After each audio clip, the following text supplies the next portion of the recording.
الحمد للہ وکفا وسلام علی عبادہ الذین اصطفیٰ اما بعد اعوذ باللہ من الشیطان الرجیم بسم اللہ الرحمن الرحیم ان الصلاۃ تنہی عن الفحشاء والمنکر سبحان ربک رب العزۃ عما یصفون وسلام علی المرسلین الحمد للہ رب العالمین اللہم صلی علی سیدنا محمد وعلی آل سیدنا محمد وبارک وسلم۔ دین اسلام کے 5 ارکان ہیں، دین اسلام کی عمارت کے 5 ستون ہیں۔ ایک ہے کلمہ، دوسرا نماز، روزہ، حج اور زکوٰۃ۔ کلمہ تو یقین ہے، زبان سے اقرار کرنا ہوتا ہے، دل سے تصدیق کرنی ہوتی ہے۔ اس کے علاوہ جو 4 اعمال ہیں ان میں سب سے اہم عمل نماز ہے۔ چنانچہ شاعر نے کہا، روز محشر کے جہاں گداز بود، اولیں پرسش نماز بود۔ قیامت کے دن اعمال میں سب سے پہلے نماز کے عمل کی پرسش ہوگی، اور یہی عمل ہے کہ جس کو نظر انداز کرنے کی وجہ سے اکثر مسلمان جہنم میں جائیں گے۔ قرآن مجید سے ثابت ہے کہ فرشتے دیکھیں گے انسانوں کو جہنم میں عذاب بھگتتے ہوئے تو وہ حیران ہو کر پوچھیں گے کہ کیا تمہیں کوئی ڈرانے والا نہیں آیا تھا؟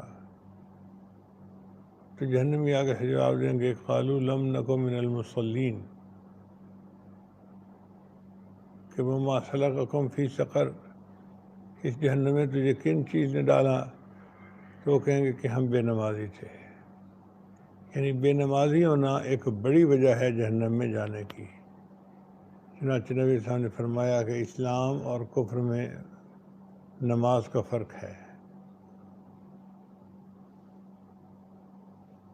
اس لیے جو آدمی 5 وقت کی نماز پڑھتا ہے وہ اللہ تعالیٰ کی ضمانت میں آ جاتا ہے، برکتوں میں آ جاتا ہے۔ ایک حدیث مبارکہ میں ہے کہ جو شخص فجر کی نماز باجماعت پڑھتا ہے، اللہ تعالیٰ اس کے سارے دن کے کاموں میں مدد کا ذمہ لے لیتے ہیں۔ اب آپ بتائیے کہ اللہ رب العزت جو مالک الملک ہیں، جو مسبب الاسباب ہیں، جب وہ ذمہ لیں تو پھر زندگی میں کیسی برکتیں ہوں گی۔ اس لیے نماز کی بہت اہمیت ہے، مگر دیکھا یہ گیا ہے کہ آج کل نماز تو بس جیسے مرغے کی ٹھونگیں ہوتی ہیں، ٹکرے مارنے والی بات ہو گئی۔ آتے ہیں اٹھک بیٹھک کر کے ہم چلے جاتے ہیں، جو نماز کی اصل روح ہے وہ حاصل نہیں ہوتی۔ اس نماز کی اصل روح کو حاصل کرنے کے لیے مشائخ کی خدمت کی ضرورت ہے۔ چنانچہ ذکر و سلوک کا بنیادی مقصد ہی یہی ہے کہ انسان کی نماز بن جائے۔ شیخ اسماعیل شہید رحمۃ اللہ علیہ جب اپنے شیخ سید احمد شہید رحمۃ اللہ کے پاس آئے تو شیخ نے پوچھا کیسے آنا ہوا؟ تو حضرت نے آگے سے کہا کہ حضرت میں آپ کے پاس اس لیے آیا ہوں کہ مجھے آپ صحابہ جیسی نماز پڑھنی سکھا دیں۔ تو یہ جو شوق ہے نا کہ صحابہ جیسی نماز پڑھنی آ جائے، میری نماز سنور جائے، اللہ تعالیٰ سے مانگنے کا طریقہ نماز ہے۔ جس کی نماز سنور گئی اس کو اللہ سے مانگنے کا طریقہ آ گیا۔ آپ یوں سمجھیں کہ خزانے کی کنجیاں اس کے ہاتھ میں آ گئیں، جب چاہے خزانے کا دروازہ کھول لے۔ اس لیے 5 نمازوں کی بہت اہمیت ہے۔ اب یہاں سوال پیدا ہوتا ہے کہ اللہ تعالیٰ نے 5 نمازیں کیوں فرض فرمائیں؟ 7 ہوتی، 10 ہوتی؟ تو علماء نے لکھا ہے کہ اس میں حکمت یہ ہے کہ انسان کے 5 حواس ہیں جن کو حواس خمسہ کہتے ہیں، جس کی بنیاد پہ وہ زندگی گزارتا ہے۔ دیکھنا، سننا، سونگھنا، چکھنا، چھونا۔ جس بندے نے 5 نمازیں باقاعدگی سے پڑھ لیں، اس نے گویا 5 حواس کا شکر ادا کر دیا۔ اس لیے اللہ نے 5 نمازوں کو فرض فرمایا۔ بعض علماء نے جواب دیا کہ زندگی کی نعمتیں 5 ہیں، حدیث پاک سے اس کا ثبوت ملتا ہے۔ نبی صلی اللہ علیہ وسلم نے فرمایا اغتنم خمسن قبل خمس، کہ 5 کے فوت ہونے سے پہلے ان کی قدر کر لو۔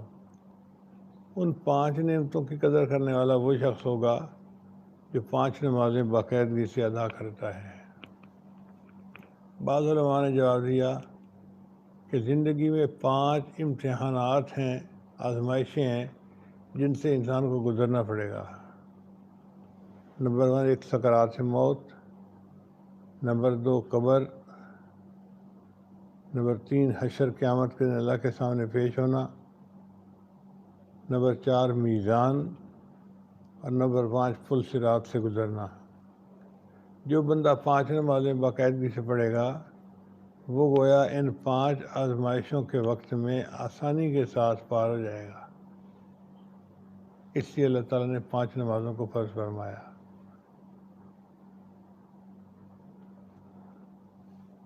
اب سوال پیدا ہوتا ہے کہ فرض نمازوں میں رکعتیں ہیں 2، 3 اور 4۔ یہ رکعتیں اللہ نے ایسے کیوں بنائیں؟ کوئی حکمت ہوگی؟ تو علماء نے جواب دیا کہ جی ہاں، اللہ تعالیٰ نے فرشتوں کو پیدا کیا اولی اجنحۃ مثنی و ثلاث و رباع، ان کے 2 پر بنائے، 3 پر بنائے اور 4 پر بنائے۔ تو جس طرح فرشتوں کو اپنے پروں سے جسمانی پرواز نصیب ہوتی ہے، مومن کو نماز کی ان رکعتوں سے روحانی پرواز نصیب ہوتی ہے۔ اس لیے نبی صلی اللہ علیہ وسلم نے فرمایا الصلاۃ معراج المومن، کہ نماز تو مومن کی معراج ہے۔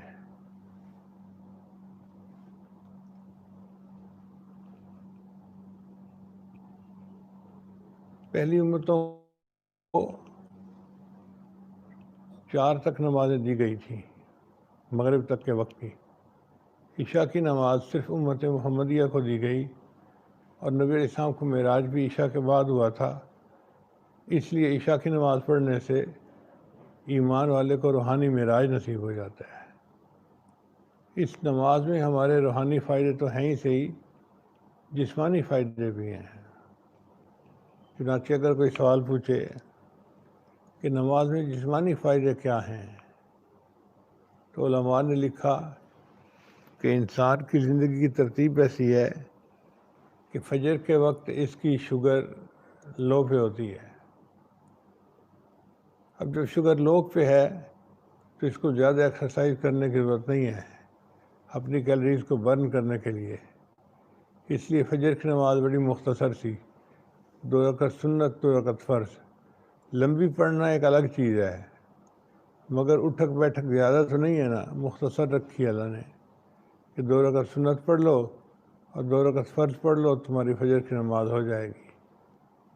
پھر اس کے بعد ہم ناشتہ کرتے ہیں، دفتر جاتے ہیں، اور دوپہر کے وقت پھر بھوک لگتی ہے تو ہم کھانا کھاتے ہیں۔ کھانا کھانے سے ہماری شوگر یکدم شوٹ کر جاتی ہے، تو اس وقت ہمیں زیادہ ایکسرسائز کی ضرورت تھی۔ اللہ تعالیٰ نے حکم دیا اب 4 رکعت نماز نہیں ہے، ظہر کی نماز تو 12 رکعت ہے،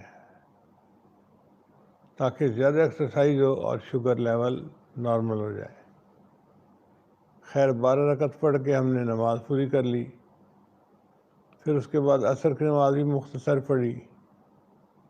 عصر کے بعد چائے پی، کچھ کھایا پیا، تو مغرب کی نماز پھر 4 رکعت نہیں، مغرب کی نماز فرمایا 7 رکعت پڑھنی ہے، 3 رکعت فرض، 2 رکعت سنت اور 2 رکعت نفل۔ چلو 7 رکعت پڑھ لیتے ہیں بھائی۔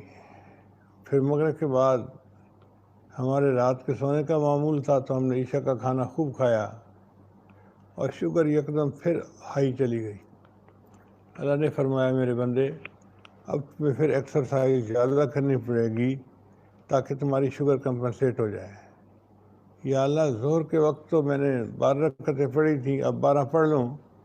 اللہ نے فرمایا نہیں، ظہر کی نماز کے بعد بھی تو نے جاگنا تھا، کیلریز برن ہونی تھی، اب سو جانا ہے، لہٰذا 12 کی بجائے 17 رکعتیں عشاء ہے، تم 17 رکعتیں ادا کرو تب تمہاری عشاء ادا ہوگی۔ اب دیکھیے کہ 1400 سال پہلے کون جانتا تھا کہ انسان کا شوگر سائیکل کیسے چلتا ہے اور انسان کے بدن کی ضرورت کیا ہے۔ ان پڑھ لوگوں میں اللہ کے ایک محبوب ہم تشریف لائے اور انہوں نے ایسی عبادت سکھائی جو آج 14 صدیاں گزرنے کے بعد بھی اس وقت کے موسٹ ماڈرن سائنٹیفک زمانے میں اس کی حقیقت کو ڈاکٹر تسلیم کرتے ہیں۔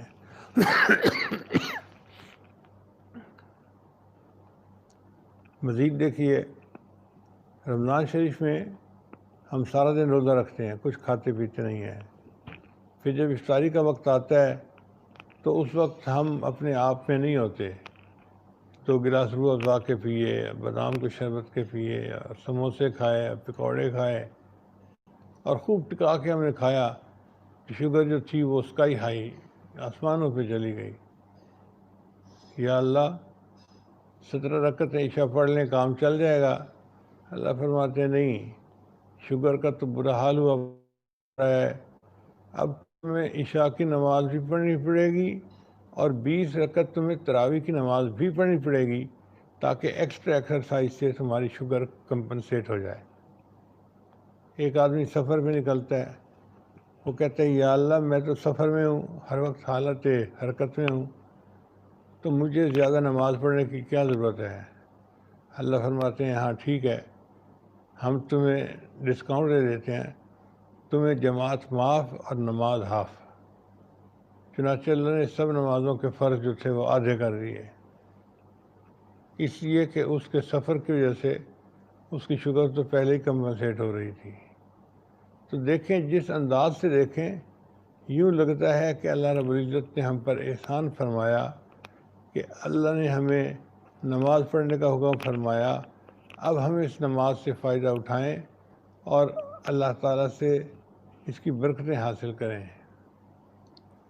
نماز اگر ترجمہ آتا ہو اور دل نماز کے ترجمے میں لگا ہوا ہو تو انسان اس کو انجوائے کرتا ہے۔ آپ دیکھیں ہم تکبیر تحریمہ پڑھنے کے بعد کیا پڑھتے ہیں؟ سبحانک اللہم، اے اللہ آپ پاک ہیں، آپ میں کوئی عیب نہیں، آپ میں کوئی نقص نہیں، آپ میں کوئی کمی کوتاہی نہیں ہے، آپ کامل مکمل ہیں۔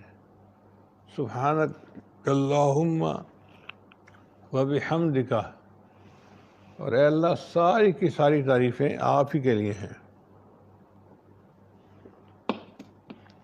سچی بات تو یہ ہے کہ تعریفوں کا حقدار فقط اللہ تعالیٰ ہی ہے۔ دنیا میں کوئی بندہ کسی کی تعریف کرے وہ حقیقت میں تعریف اللہ کی طرف لوٹتی ہے۔ مثال کے طور پہ ہم پھول کی تعریف کریں تو یہ تعریف اللہ کی طرف لوٹتی ہے کیونکہ اللہ نے پھول کو پیدا کیا۔ ہم دنیا کی کسی چیز کی تعریف کریں، زمین کی، آسمان کی، پہاڑوں کی، سمندروں کی، تو یہ تعریف اللہ کی طرف لوٹے گی، اس لیے کہ ان سب کو بنانے والا کون ہے؟ اللہ کی ذات ہے۔ حتیٰ کہ خامد بیوی کی تعریف کرے، بیوی خامد کی تعریف کرے تو یہ بھی اللہ کی طرف لوٹتی ہے جس نے اس کی زندگی کا جوڑا بنایا۔ سبحانک اللہم وبحمدک، اے اللہ آپ پاک ہیں اور آپ کے لیے سب تعریفیں ہیں، آپ سب تعریفوں کے حقدار ہیں۔ وتبارک اسمک، اور آپ کا نام بڑا برکت والا ہے، یعنی اللہ کا نام بھی برکت والا ہے۔ وتعالی جدک، اور اللہ آپ کی تو بزرگی بہت بلند ہے۔ ولا الہ غیرک، اور آپ کی طرح محبت کے قابل تو کوئی ہے ہی نہیں، کوئی عبادت کے قابل ہے ہی نہیں، آپ اکیلے ہی ہیں۔ یہ الفاظ اتنے اچھے معنی رکھتے ہیں کہ اگر انسان کو معنی کی طرف استحضار ہو تو انسان کو الفاظ ادا کرتے ہوئے منہ میں مزہ آتا ہے۔ زباں پہ بار خدایا یا کس کا نام آیا کہ میرے نطق نے بوسے میری زباں کے لیے، یعنی ان الفاظ کو ادا کرتے ہوئے ایسے لگتا ہے جیسے منہ میں زبان کا مزہ آ رہا ہوتا ہے۔ پھر اس کے بعد فاتحہ ہے۔ سورہ فاتحہ کی بہت اہمیت ہے۔ حدیث مبارکہ میں ہے کہ اللہ تعالیٰ نے جو کچھ آسمانی کتابوں میں نازل کیا وہ سارا کا سارا اللہ نے قرآن مجید میں نازل کر دیا، اور جو اللہ نے پورے قرآن میں نازل کیا وہ اللہ تعالیٰ نے سورہ بقرہ کے اندر نازل کر دیا، اور جو اللہ نے سورہ بقرہ کے اندر نازل کیا اس کو اللہ تعالیٰ نے سورہ فاتحہ کے اندر نازل کیا۔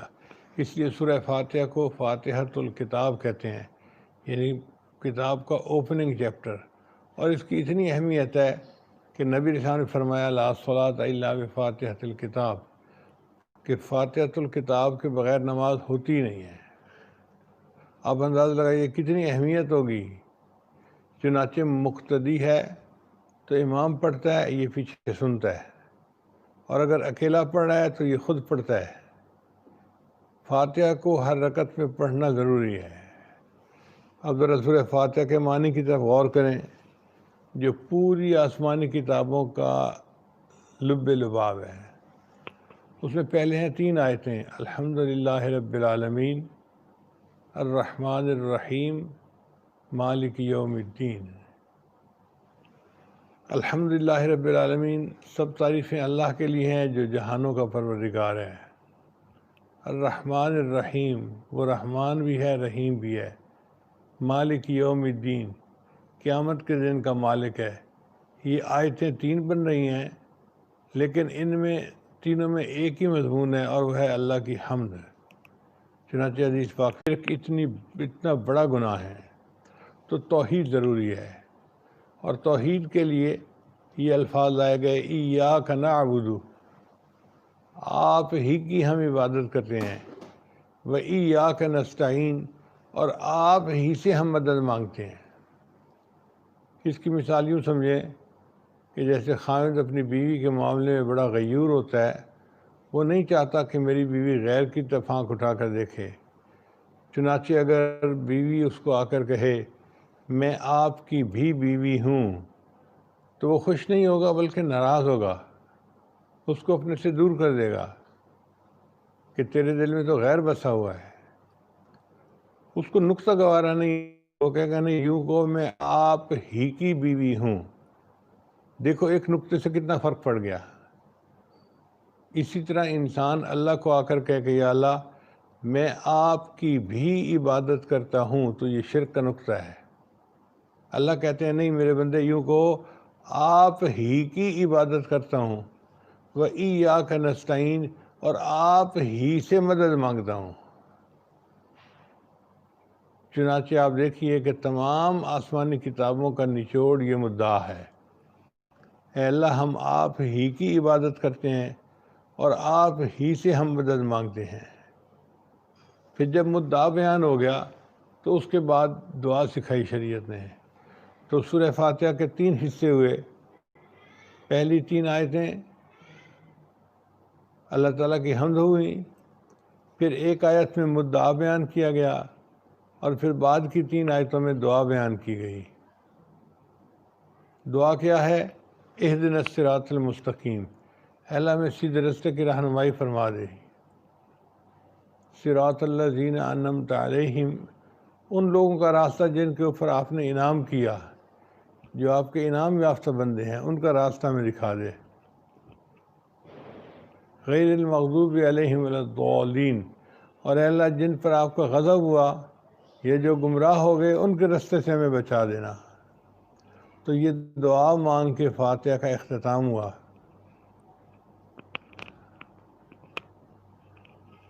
پھر اس کے بعد انسان رکوع میں چلا جاتا ہے، اللہ اکبر کہہ کے۔ رکوع میں نبی علیہ السلام نے تلاوت فرمائی سبحان ربی العظیم، اور پھر انسان سجدہ کرتا ہے تو سجدے میں نبی علیہ السلام نے تلاوت کی سبحان ربی الاعلیٰ۔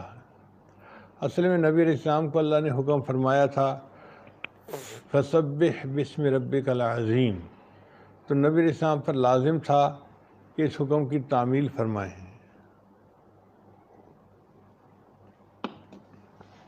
چنانچہ اللہ کے پیارے حبیب صلی اللہ علیہ وسلم نے رکوع میں اس تسبیح کو شامل کر لیا، سبحان ربی العظیم، سبحان ربی العظیم۔ اگر معنی کا خیال رکھتے ہوئے پڑھے نا تو اللہ تعالیٰ پہ پیار آتا ہے، اللہ آپ کتنے پاک ہیں، کتنے پیارے ہیں، آپ واقعی بہت بلند ہیں۔ اور پھر سجدے میں تو سبحان ربی الاعلیٰ، اور بھی محبت میں اضافہ ہو جاتا ہے۔ تو ہم نے قیام کیا، رکوع کیا، سجدہ کیا، پھر اس کے بعد اتحیات کی باری آ جاتی ہے۔ یہاں پر ایک نقطہ سمجھ لیں کہ قیام میں جو نمازی ہوتا ہے وہ الف کی حرف کی شکل میں ہوتا ہے، اور رکوع میں وہ ہا کی شکل میں ہوتا ہے، اور سجدے میں میم کی شکل میں ہوتا ہے، اور اتحیات میں دال کی شکل میں ہوتا ہے۔ یعنی ظاہراً تو نمازی نماز کی رکعت ادا کرتا ہے، مگر حقیقت میں اس کا جسم احمد کا لفظ بناتا ہے۔ اللہ تعالیٰ کو اس پہ پیار آتا ہے۔ میں نے تو یوں ہی خاک میں پھیری تھی انگلیاں، دیکھا جو غور سے تو تیری تصویر بن گئی۔ یہ بندہ بھی عبادت کیسی کر رہا ہے کہ اس کا جسم نبی علیہ السلام کا اس میں مبارک کی شکل بن رہا ہے، تو اللہ کو اپنے محبوب پیارے لگتے ہیں، لہذا یہ بندہ بھی پیارا لگ رہا ہے کہ یہ میرے محبوب کے نام کی شکل بار بار بنا رہا ہے۔ پھر اتحیات کے اندر دیکھو ہم کیا پڑھتے ہیں، جو کچھ نبی علیہ السلام کے ساتھ معراج کو پیش آیا وہ اتحیات کا حصہ بنا دیا گیا۔ چنانچہ نبی علیہ السلام جب معراج پر اللہ رب العزت کے حضور تشریف لے گئے تو نبی علیہ السلام نے جا کر السلام علیکم نہیں کہا۔ اس کی وجہ یہ ہے کہ السلام علیکم کی ضرورت تو اس کو ہوتی ہے جس کے اوپر مصیبت آئے، پریشانی آئے، اور جس کو مصیبت سے سلامتی چاہیے ہو۔ اللہ تعالیٰ تو خود سلام ہے، اس لیے اللہ کو اس کی ضرورت نہیں تھی۔ تو نبی علیہ السلام نے 3 الفاظ میں اللہ کی حمد بیان کی، التحیات للہ والصلوات والطیبات۔ تحیہ کہتے ہیں زبان سے جو انسان اللہ کی حمد بیان کرتا ہے، تعریفیں کرتا ہے، یہ تحیہ ہوتا ہے۔ تو یہ ساری زبانی عبادتیں اللہ آپ کے لیے ہیں۔ والصلوات، اور بدنی عبادتیں اللہ یہ بھی آپ کے لیے ہیں، والطیبات، اور مالی عبادتیں بھی آپ کے لیے ہیں۔ یعنی انسان 3 طرح کی عبادتیں کرتا ہے، زبانی ہوں، مالی ہوں یا بدنی ہوں۔ اے اللہ وہ تینوں طرح کی عبادتوں کے حقدار اور سزاوار آپ ہیں، آپ ہی کو سجتی ہیں۔ کتنی پیاری بات نبی علیہ السلام نے فرمائی۔ یعنی اللہ تعالیٰ کی حمد کا معراج دیکھیے کہ اے میرے اللہ، میری زبانی تعریفیں، بدنی تعریفیں اور میری مالی جو عبادتیں ہیں یہ ساری کی ساری آپ ہی کے لیے ہیں۔ تو 3 لفظوں سے نبی علیہ السلام نے اللہ کے سامنے اپنی بات بیان کی، اور اللہ نے 3 لفظوں سے ہی جواب دیا، السلام علیک ایھا النبی ورحمۃ اللہ وبرکاتہ۔ آپ کے اوپر سلامتی ہو اے ہمارے نبی، اور اللہ کی رحمتیں ہوں اور اس کی برکتیں ہوں۔ چونکہ نبی علیہ السلام کو تو سلامتی کی ضرورت تھی، اس لیے اللہ تعالیٰ نے السلام علیک ایھا النبی فرمایا۔ اب جب اللہ نے بھی فرما دیا، محبوب صلی اللہ علیہ وسلم نے بھی فرما دیا، تو بعض روایت میں آتا ہے کہ فرشتوں نے دعا مانگی، السلام علینا وعلی عباد اللہ الصالحین، ہمارے اوپر بھی سلامتی ہو اور نیک بندوں کے اوپر بھی سلامتی ہو۔ اور بعض روایت میں آیا ہے کہ نبی علیہ السلام نے اپنی امت کے گناہ گاروں کو اس میں شامل کیا، اے اللہ میرے اوپر تو آپ سلامتی کی بات فرما ہی رہے ہیں، میرے اوپر بھی سلامتی ہو، اور میری امت کے جتنے گناہ گار ہیں ان پر اوپر بھی سلامتی ہو۔ پھر اس کے بعد کلمہ ہے، اور کلمے کے بعد آدھی اتحیات ختم ہو جاتی ہیں۔ پھر اس کے بعد درود ابراہیمی پڑھا جاتا ہے۔ ذرا درود ابراہیمی کی بھی حکمت دیکھ لیجئے۔ محبت 2 طرح کی ہوتی ہے، ایک ہوتی ہے محبت ذاتی اور ایک ہوتی ہے محبت صفاتی۔ محبت ذاتی تو وہ ہے کہ جو ماں کو بیٹے کے ساتھ ہوتی ہے، بیٹا کالا ہو، بد شکل ہو، ماں کو پیارا لگتا ہے، اس لیے کہ یہ فطری محبت ہے، یہ ذاتی محبت ہے۔ اور بعض اوقات صفاتی محبت ہوتی ہے، کوئی بچہ جو خوبصورت بھی ہو، معصوم بھی ہو، باتیں بھی اچھی کرے اور وہ اچھا لگتا ہے، حتیٰ کہ اجنبی بندے کو بھی اچھا لگ رہا ہوتا ہے۔ یہ محبت صفاتی کہلاتی ہے۔ چنانچہ یہ دو طرح کی محبت دنیا میں گزری ہے۔ نبی علیہ السلام چونکہ اللہ کے محبوب تھے تو اللہ تعالیٰ کو محبوبیت ذاتی آپ کے ساتھ تھی۔ آپ اللہ تعالیٰ کے محبوب تھے ذاتی طور پہ۔ اب نبی علیہ السلام کی تمنا یہ تھی کہ اللہ مجھے ایسی صفات عطا فرمائے کہ جو محبوبیت صفاتی ہے وہ بھی مجھے مل جائے۔ یعنی جیسے بیٹے کے دل میں تمنا ہو کہ میں ماں باپ کا بیٹا تو ہوں، مجھے محبت ذاتی تو ملی ہوئی ہے، اب میں اتنا اچھا بن کے رہوں کہ میرے ماں باپ کی دلی محبت مزید مجھے مل جائے۔ وہ محبت صفاتی حاصل کرنے کے لیے اچھا بنتا ہے۔ تو نبی علیہ السلام کی یہ چاہت تھی کہ اللہ آپ نے محبوبیت صفاتی اپنے خلیل کو عطا فرمائی تھی، ابراہیم خلیل اللہ کو، جن کے بارے میں اللہ نے قرآن مجید میں بہت تعریفیں کی ہیں۔ الجا ربہ بقلب سلیم، اللہ فرماتے ہیں شاکر لانعمی۔ تو یہ اللہ تعالیٰ کی محبت کی جھلک ہے، اور ان کے اندر یہ محبت صفاتی تھی، اس لیے ان کو خلیل کہا گیا۔ تو نبی علیہ السلام نے گویا یہ دعا مانگی کہ یا اللہ جو محبت صفاتی آپ نے ابراہیم علیہ السلام کو عطا فرمائی تھی، وہ محبت صفاتی مجھے بھی عطا فرما دیجئے تاکہ مجھے محبت میں کمال، محبوبیت میں کمال حاصل ہو جائے۔ اللہم صلی علی محمد وعلی آل محمد کما صلیت علی ابراہیم وعلی آل ابراہیم انک حمید مجید۔ ان الفاظ کو ادا کرتے ہوئے اتنی دل میں خوشی ہوتی ہے اور اتنا دل میں جو ہے وہ مزہ آتا ہے کہ نبی علیہ السلام نے کتنے اچھے درود شریف کو نماز کا حصہ بنایا۔ پھر اللہم بارک علی محمد وعلی آل محمد، وہ بھی برکتیں ہیں۔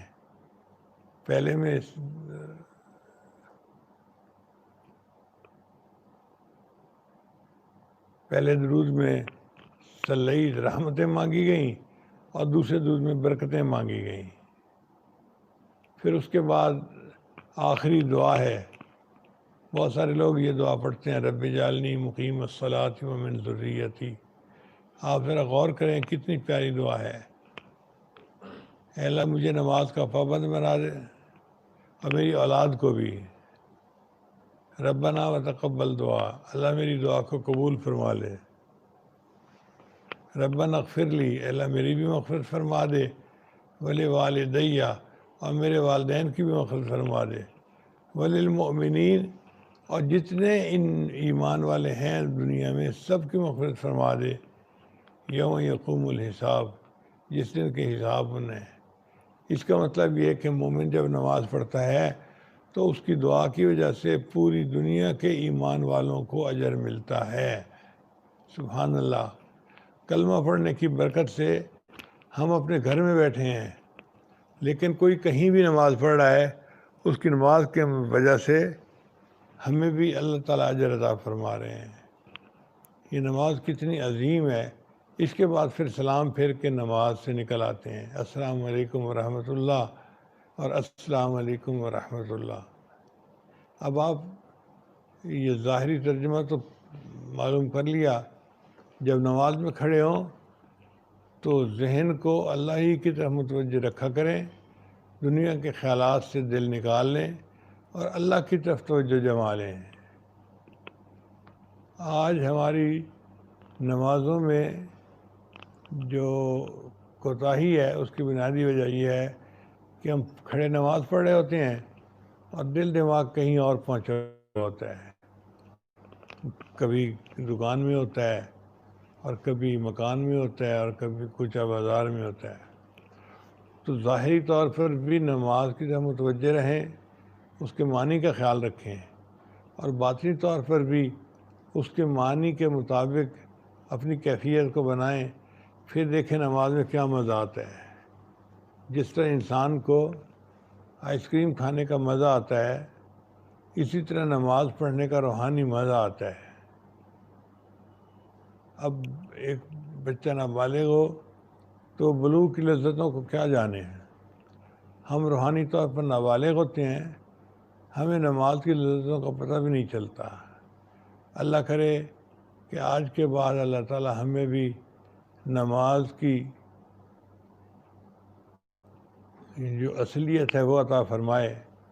پھر تو ایسا ہوگا کہ انسان رات کو اٹھ کے نماز پڑھے گا، پھر جگانے کی ضرورت پیش نہیں آئے گی، خود جاگے گا۔ میاں بخش رحمۃ اللہ فرماتے ہیں، رات پویتے بے دردانو مٹھی نیندر آوے، رات پویتے بے دردانو مٹھی نیندر آوے، درد مندانو یاد سجنڈی ستیاں آن جگاوے۔ اور جو درد مند ہوتے ہیں وہ تو سوئے ہوئے ہوتے ہیں، مگر اپنے محبوب کی یاد ان کو آ کے جگا دیتی ہے، مصلی پہ کھڑا کر دیتی ہے۔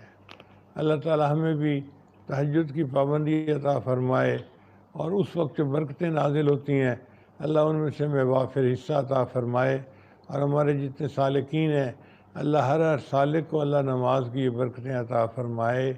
وآخر دعوانا ان الحمد للہ رب العالمین۔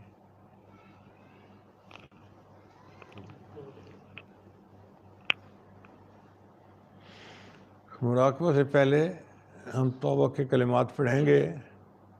سچے دل کے ساتھ یہ کلمات پیچھے پیچھے پڑھتے جائیے۔ پڑھیے، بسم اللہ الرحمن الرحیم، لا الہ الا اللہ محمد الرسول اللہ، آمنت باللہ وملائکتہ وکتبہ ورسلہ والیوم الآخر والقدر خیرہ وشرہ من اللہ تعالی والبعث بعد الموت، آمنت باللہ کما ہوا باسمائہ وصفاتہ وقبلت جمیع احکامہ اقرار باللسان وتصدیق بالقلب، اشہد ان لا الہ الا اللہ واشہد ان محمدا عبدہ ورسولہ، استغفر اللہ ربی من کل ذنب واتوب الیہ برحمتک یا ارحم الراحمین۔ بس ان کلمات کو پڑھنے سے ہم تو بتائے ہو چکے ہیں، چند معمولات ہیں جن کو باقاعدگی سے کریں گے تو اللہ تعالیٰ دل کو منور کریں گے۔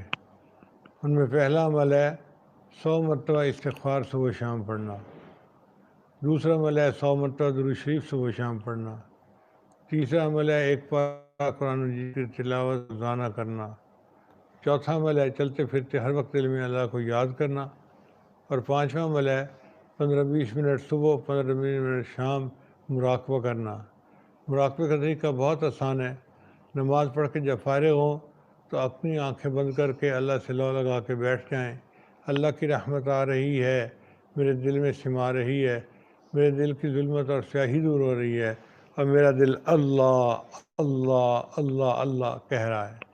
انشاءاللہ 10-15 منٹ کا مراقبہ دل میں اللہ کی محبت کو پیدا کرے گا، اور آپ پھر خود اس کے اثرات کو محسوس کریں گے۔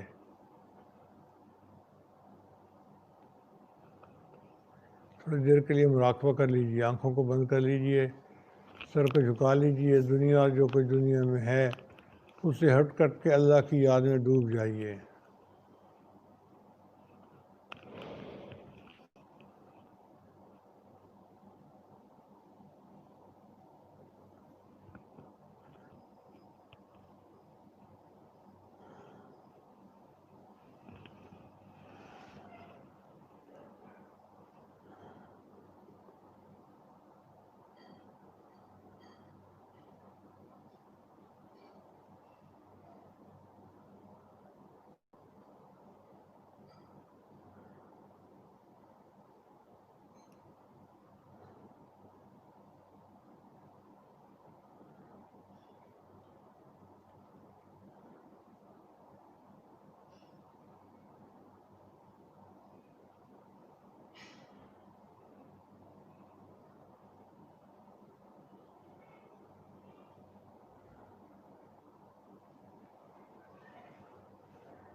لا الہ الا اللہ محمد رسول اللہ. دعا کر لیجئے.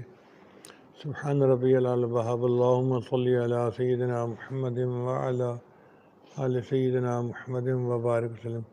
ربنا ظلمنا انفسنا وإن لم تغفر لنا وترحمنا لنکونن من الخاسرین.